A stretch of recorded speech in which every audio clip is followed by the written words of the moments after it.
لله رب العالمين والصلاة والسلام على أشرف الأنبياء والمرسلين وعلى آله وأصحابه وأهل بيته وذرياته أجمعين. أما بعد فأعوذ بالله من الشيطان الرجيم. بسم الله الرحمن الرحيم. قال الله تبارك وتعالى: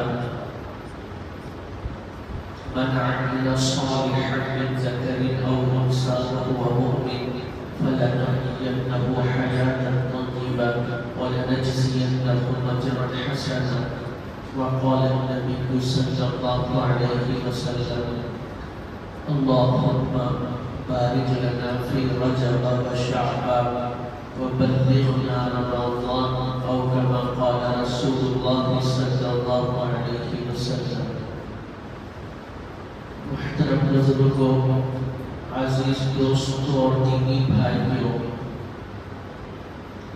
اس دنیا میں اللہ تبارک و تعالی نے جو نظام بنایا ہے، اس نظام کے تحت اللہ نے سال میں 12 مہینے رکھے ہیں، اور ان 12 مہینوں میں ایک مہینہ رجب المرجب کا ہے، اور رجب المرجب کا مہینہ وہ ہے جس کی اسلام میں بڑی اہمیت ہے. اور آج 2 رجب بلکہ 3 رجب ہے، 2 رجب ہے، جس کی وجہ سے ضروری ہے کہ اس مہینے کی اہمیت کو آگے بڑھاتے ہوئے آپ کے سامنے چند باتیں رکھی جائیں. ویسے تو اسلام کی یہ تعلیم ہے کہ ہر مہینے میں جیسے ہی مہینہ شروع ہو جائے حکم یہ دیا گیا کہ چاند کو دیکھو، ہر مہینے کے نئے چاند کو دیکھنا، اور اس کے بعد چاند دیکھنے کی دعا پڑھنا ہے. اللہم احلہ علینا بالامن والایمان والسلامۃ والاسلام والتوفیق لما تحب وترضى ربی وربک اللہ. چاند دیکھ کر دعا پڑھنے کا اہتمام کرنا یہ نبی پاک صلی اللہ علیہ وسلم کی سنت ہے، صحابہ کا عمل ہے، اور ہمارے لیے اس میں تاکید ہے. اب آپ سمجھ سکتے ہیں کتنے لوگ چاند دیکھنے کا اہتمام کرتے ہیں، مگر چندری دیکھنے کا اہتمام ہر کوئی کرتا ہے، اور نئی چندری دیکھنے کے لیے اس کی لوگوں پلک کو اوپر سے نیچے تک کھنگالنے کے لیے، تاریخ کو معلوم کرنے کے لیے، دن کو معلوم کرنے کے لیے بہت اہتمام سے اس کے دیکھنے کا نظام بنا ہوا ہے، معمول ہے. اور بہت لوگ ہیں جو صرف اخبار دیکھنے پر ہی اکتفا کرتے ہیں، کھانا نہیں کھائیں گے، پانی نہیں پئیں گے، اپنے آپ کی صفائی ستھرائی کا خیال نہیں ہوگا، پاکی اور صفائی کا اور طہارت کا لحاظ نہیں ہوگا، مگر سب سے پہلے بستر سے اٹھتے ہی وہ اخبار دیکھتے ہیں، اور اس میں جتنی جھوٹی خبریں ہوتی ہیں اسی کو صحیح سمجھ کر وہ بات عام کرتے چلے جاتے ہیں، اس کی کوئی تحقیق نہیں ہوئی. جبکہ اخبار کے دیکھنے کی اتنی اہمیت ہماری نظروں میں ہے، اور جنتری کے دیکھنے کی اتنی اہمیت ہماری نظروں میں ہے، اور آج کی نئی نسل تو اخبار چھوڑیے، جنتری چھوڑیے، موبائل فون دیکھنے کا اہتمام کرتے ہیں. بستر سے اٹھتے ہی نہیں، لیٹے لیٹے ہی دیکھتے ہیں کہ فلاں دوست نے آج کیا میسج بھیجا ہے، اور فلاں علاقے میں کیا ہوا ہے، کرکٹ کا میچ چل رہا ہے تو کون جیتا، اور کوئی نیا شو چل رہا ہے تو اس کی کیا خبر ہے، کس کو ایوارڈ ملا، کس کو نہیں ملا. موبائل فون ہاتھ میں لیا ہوا بستر پر ہی دیکھا. جبکہ میرے نبی محمد عربی صلی اللہ علیہ وسلم نے یہ فرمایا کہ جب مہینے کا آغاز ہو جائے تو مہینے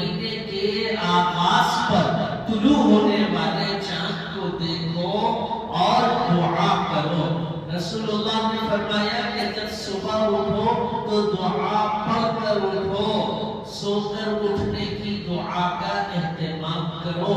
رات میں سو جاؤ تو صبح فجر کی نماز پڑھنے کی نیت اور ارادے کے ساتھ سو جاؤ.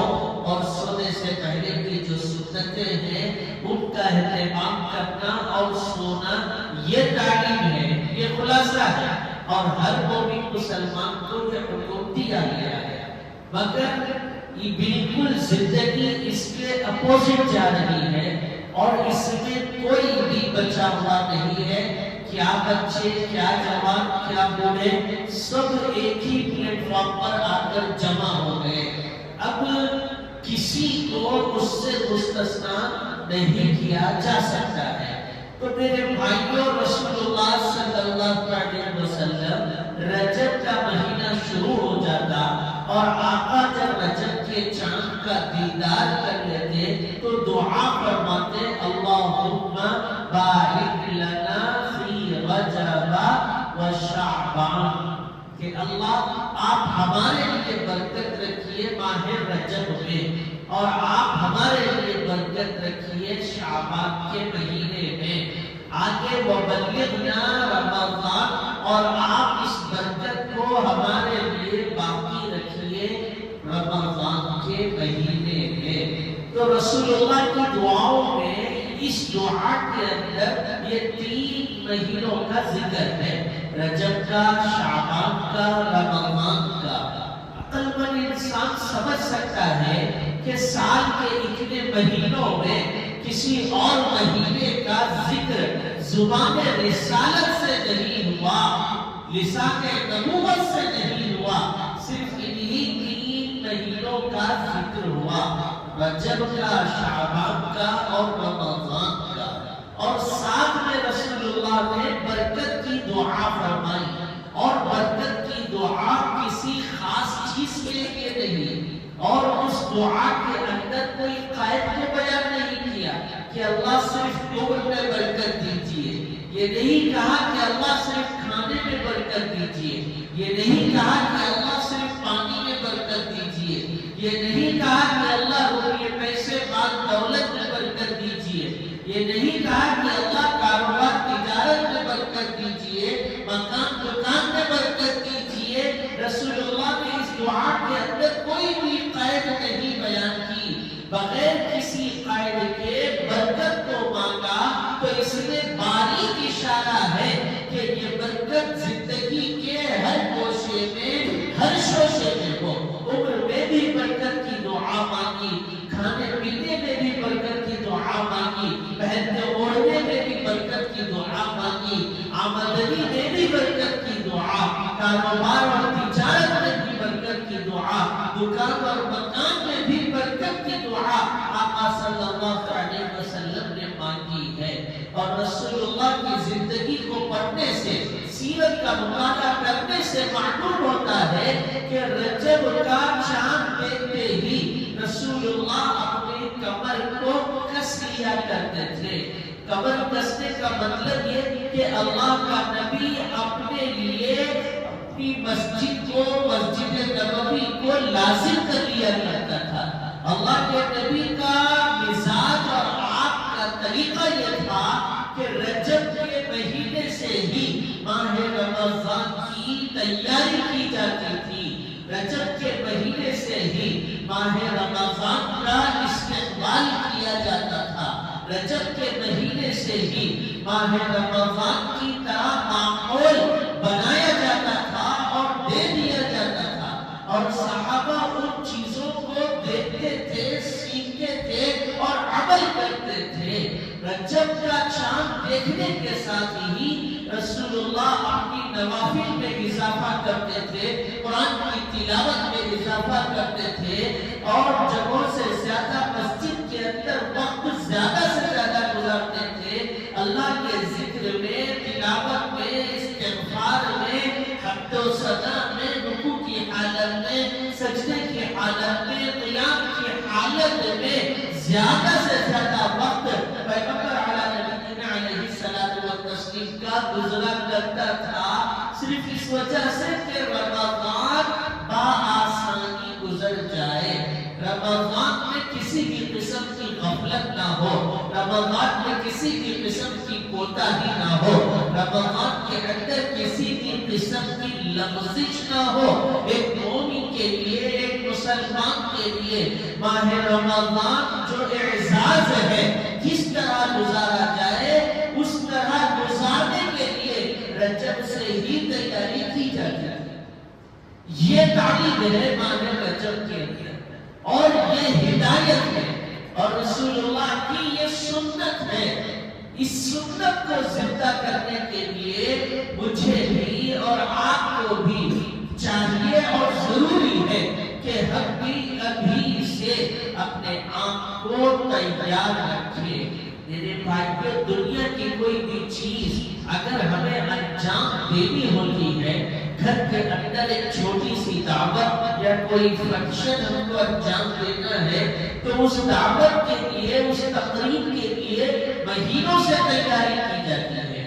بھائی کا نکاح ہے، بہن کا نکاح ہے، بیٹے کی شادی ہے، بیٹی کی شادی ہے، مہینوں سے اس کی تیاری ہوتی ہے کہ کپڑے کیسے لینے ہیں اور لباس کا کس طرح سے انتخاب کرنا ہے، سونا کیسے لینا ہے اور کون سی دکان پر جانا ہے، کہاں پر سستا ہے، کہاں پر اچھا ہے، کہاں پر مہنگا ہے۔ صبح سے شام تک یہ زبان پر اسی دعوت اور تقریب کے ہی جملے ہوتے ہیں اور اسی سے متعلق بات اور گفتگو ہوتی ہے کہ کسی بھی طرح سے آنے والے فنکشن کو بہترین بنایا جائے تاکہ مہمان آئے، وہ دیکھیں تو خوش ہو کر کے جائے، ان کو کسی بھی قسم کی تکلیف نہ ہو۔ پہلے سے تاکید کر دی جاتی ہے کہ دسترخوان پر تم رہو گے، کھانے کے لیے تم دیکھو گے، آنے والوں کا استقبال کرنے کے لیے تم دیکھو گے،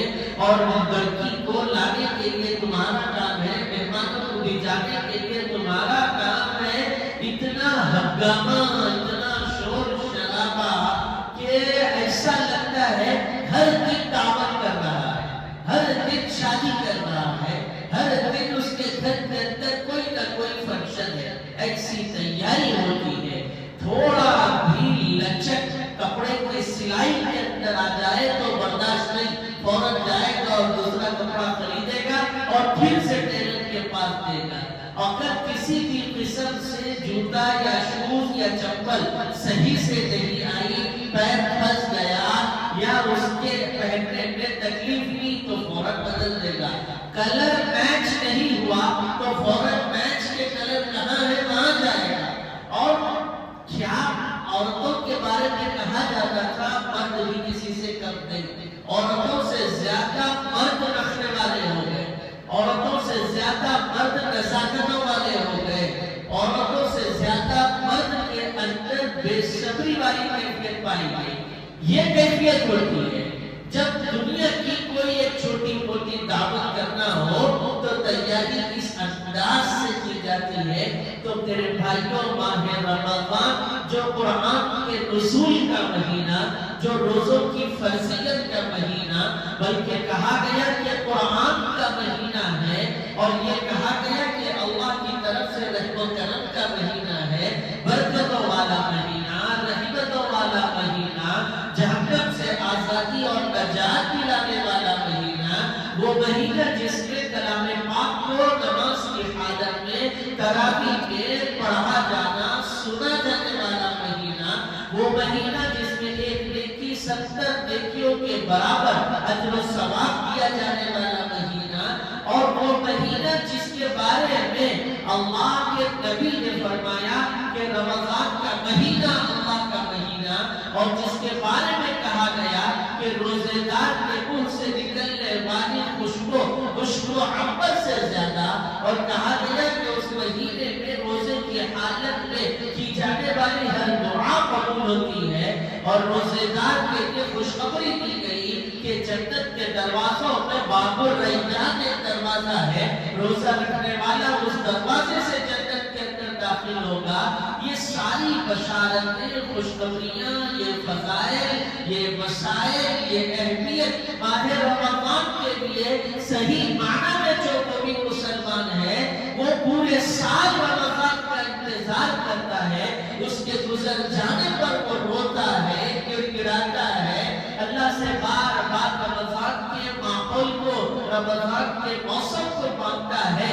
اتنی بڑی اہمیت کی چیز اور اتنا بڑا مہینہ جب ہمارے سامنے ہے تو اس کے لیے تیاری ہمیں کیسی کرنی چاہیے، یہ سوچنے کی بات ہے۔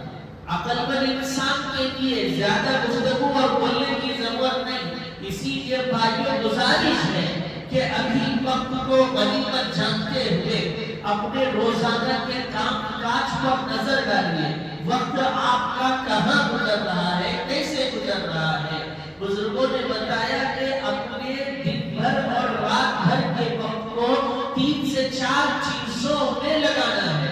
سب سے پہلے اپنا وقت عبادات میں لگانا ہے، اللہ کی اطاعت اور فرما برداری میں لگانا ہے، جو فرائض ہم کو دیے گئے ان فرائض کی ادائیگی میں لگانا ہے، جو واجبات ہم کو دی گئی ان واجبات کی ادائیگی میں لگانا ہے، اور جو سنت اور جو طریقہ پیغمبر اسلام کا بتایا گیا ان سنتوں پر عمل کرنے میں لگانا۔ اور دوسرا فرمایا کہ اپنی زندگی کے وقت کو معاش کے لیے لگاؤ۔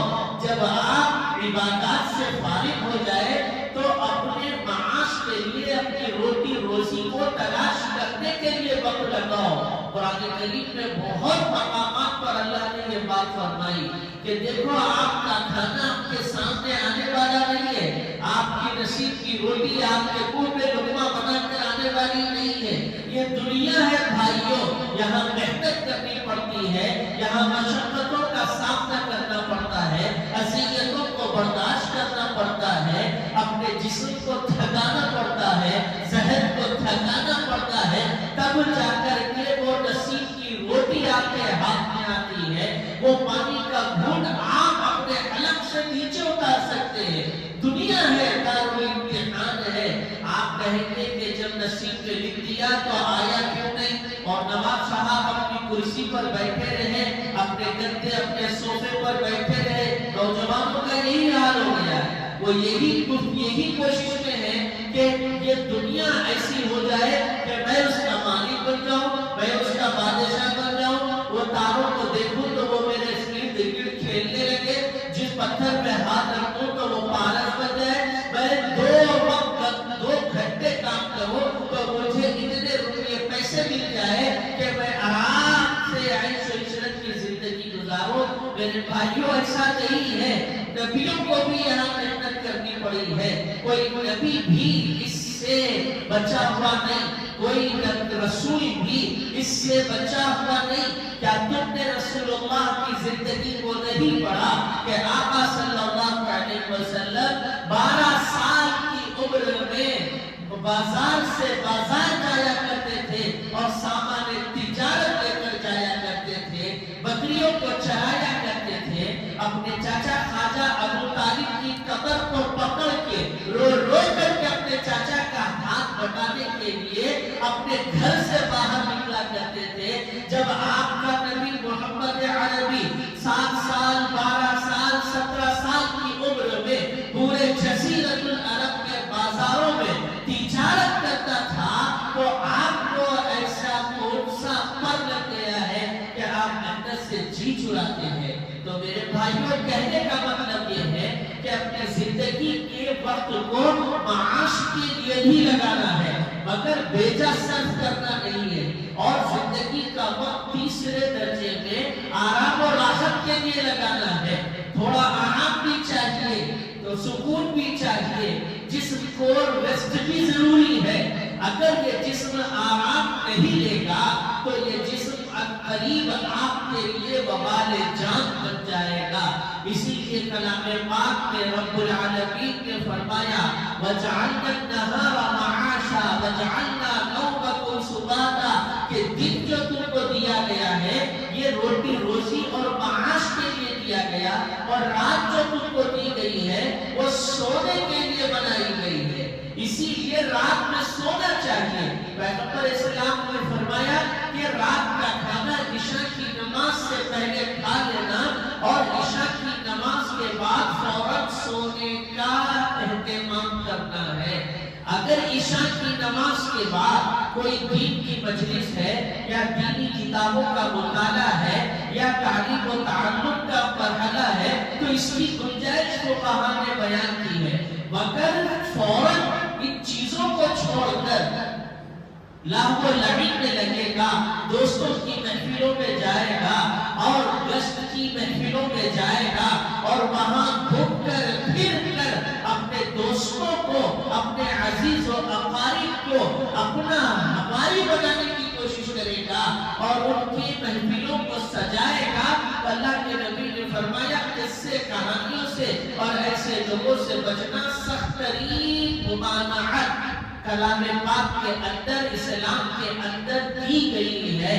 اسی لیے بھائیوں رات سونے کے لیے ہے، سو جائے، مگر ماحول بالکل الٹا ہو گیا، لوگ دن میں سوتے ہیں اور راتوں میں کمانے کے لیے جاتے ہیں۔ کیا بھائی ایسی حالت بتایا گیا کہ نائٹ ڈیوٹی ہے، کیا ہے جاب کو جا رہا ہوں، صبح اٹھ کر تیار ہو کر جاب کو جاتے ہیں اور جناب عالی رات میں جاب کو جا رہے ہیں اور کہا جا رہا ہے کہ کیا مجبوری ہے، کرنا پڑے گا، نائٹ شفٹ ہے، کرنا ہی ہے، نہیں کروں گا تو مشکل ہے، اور اتنا کر رہا ہے کہ بھائی اس کی دن بھر کی نمازیں پوری چلے گئی اور رات کی نیند بھی پوری چلے گئی اور فجر کی نماز بھی اس کی پوری چلے گئی، فرائض کا کوئی خیال نہیں۔ جب تو اللہ کے حکم کی تابعداری نہیں کرے گا، رب العالمین جو رزق دینے والا، رزق بانٹنے والا اور زمین آسمانوں کا خزانہ اپنے پاس رکھنے والا، وہ اللہ اس کے پاس نہیں آئے گا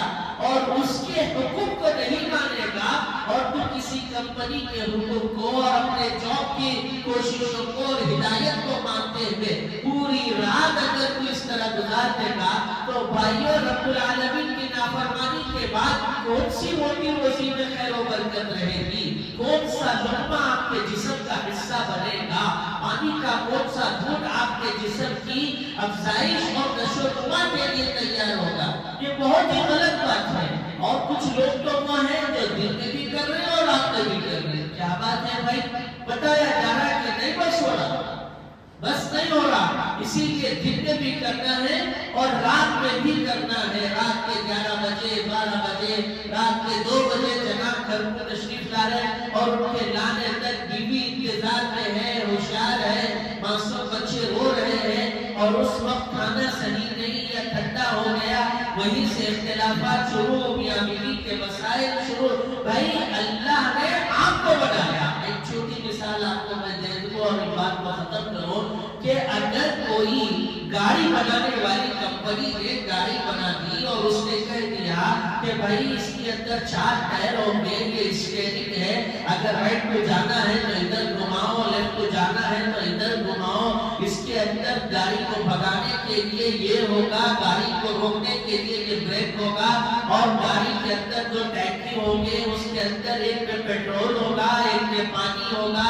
یہ ساری چیزیں اس نے بتا دی، یہ ڈائریکشن آپ لیں گے تو آپ گاڑی کو دور تک دیر تک چلائیں گے، ایک منزل سے دوسری منزل آپ پہنچ پائیں گے۔ مگر آپ نے اس کا الٹا کر لیا، رائٹ کو جانے کے بجائے لیفٹ میں آپ نے گھما دیا، لیفٹ جانے کے بجائے رائٹ میں گھما دیا۔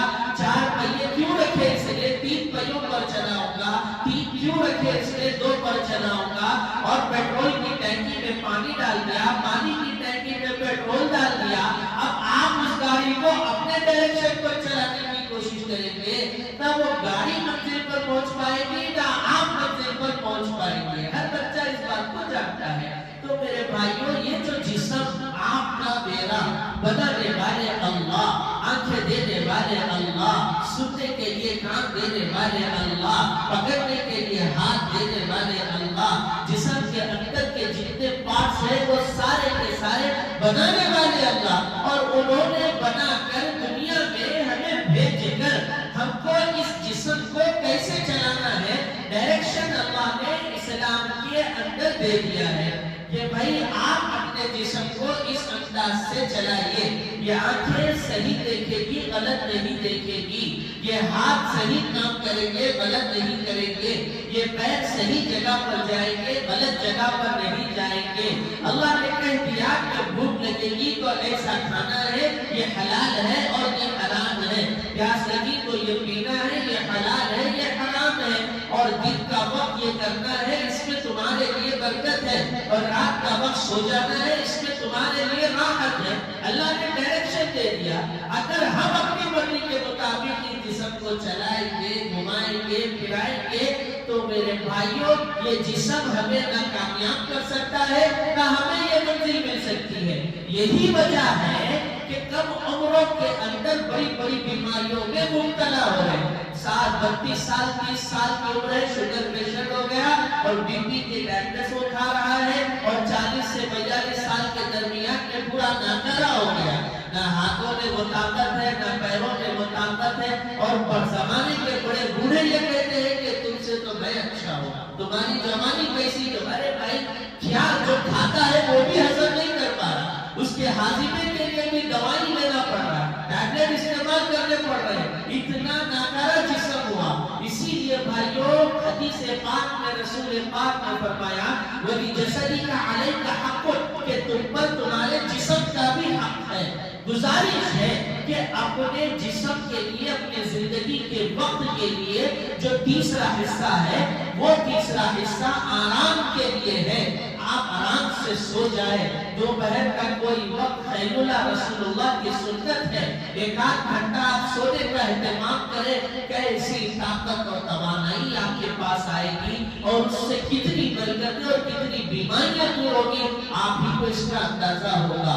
تو زندگی کے یہ وقت کو گزارنے کے لیے سب سے پہلے عبادات ہے، دوسرے نمبر پر معاش ہے، اور تیسرے نمبر پر آرام و راحت ہے. اس کے علاوہ چوتھا وقت نہیں ہے. اس سسٹم کے ساتھ آپ نظام العمل بنا لیں. جو مسجد سے دور ہے وہ مسجد سے قریب آ جائے.